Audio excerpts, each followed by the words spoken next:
Welcome to my tutorial for using Symphonical in Google Hangouts for Education.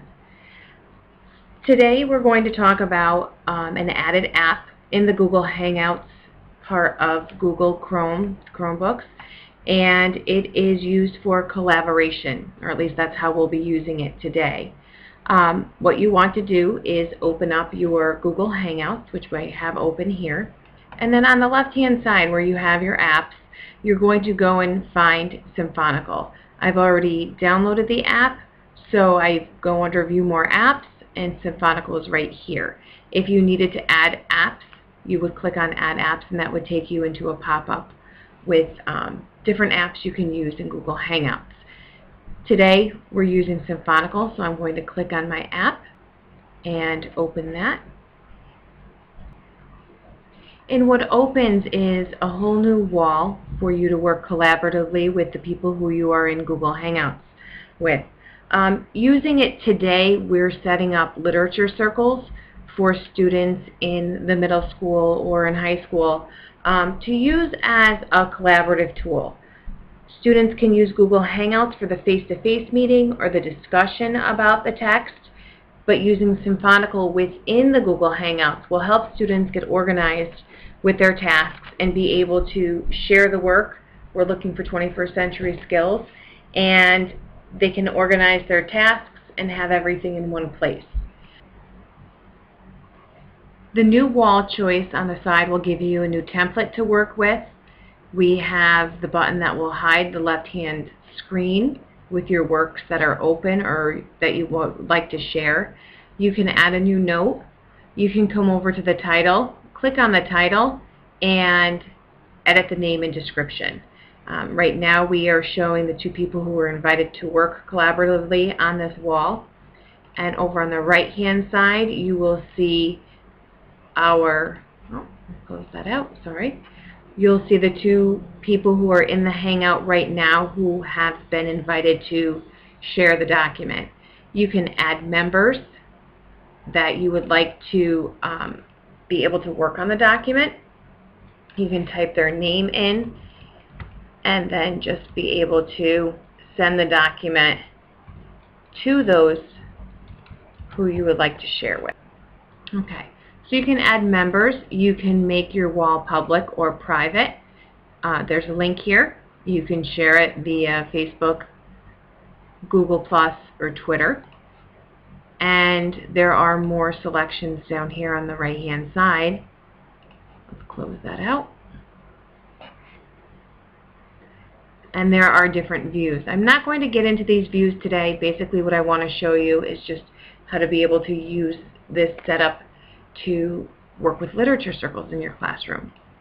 So if we come over to what we have listed on our job board, I titled the first row job description, and then what I did is briefly describe what the discussion director would do.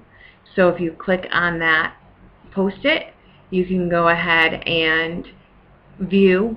It's a note-taking pop-up that comes up, and the discussion director will create a list of questions to ask about the reading.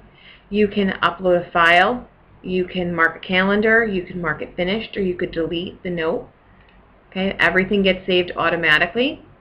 The word wizard, if you take a look, you click on what the word wizard does. The word wizard chooses words that the author uses that add significant meaning to the story.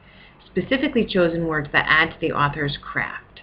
So each description is listed here, and then what I also have listed on the side are the page numbers. So for the first assignment, the student, whoever the discussion director is, can come in and post the questions for the reading, specifically pages 1 through 14, and the student can then put significant questions up that each member of the literature circle will be responsible for.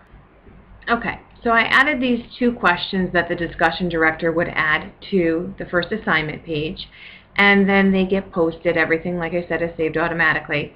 Then they'll get posted to the wall. So each student who is invited to the literature circle can then go and see what the discussion director questions are for the first page.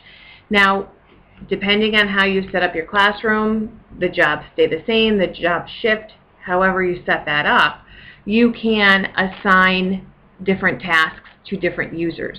So if you look at the top, if you click on where it says Catherine Bosco, you could change the color, and that's the responsible party.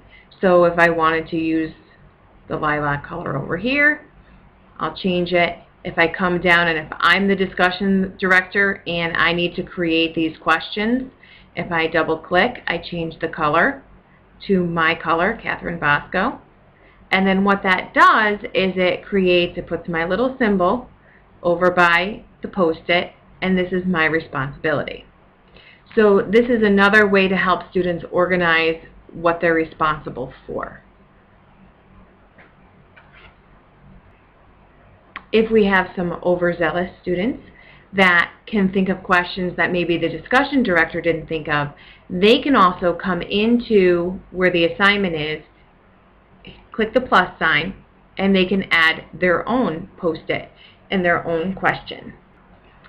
So this student came in, added another question that they thought would be appropriate, and went ahead and said, I'm the responsible person for this question, and then was able to post the question, giving recognition to the person who did the posting.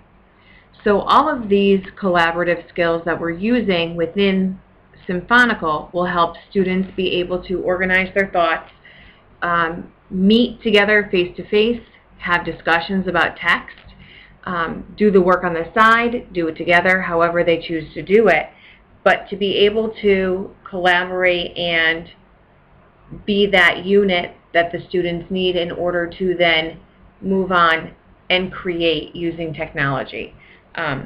They could use this forum to meet, to discuss, to collaborate, extend their thinking, synthesize the text, and use the information they've gathered to create a presentation or a more formal type of assessment for the teacher. All of their information is there, they're all sharing it, and it's a wonderful place for students to be able to come together to discuss common themes, texts, ideas, and to use a tool that will undoubtedly help them in the future.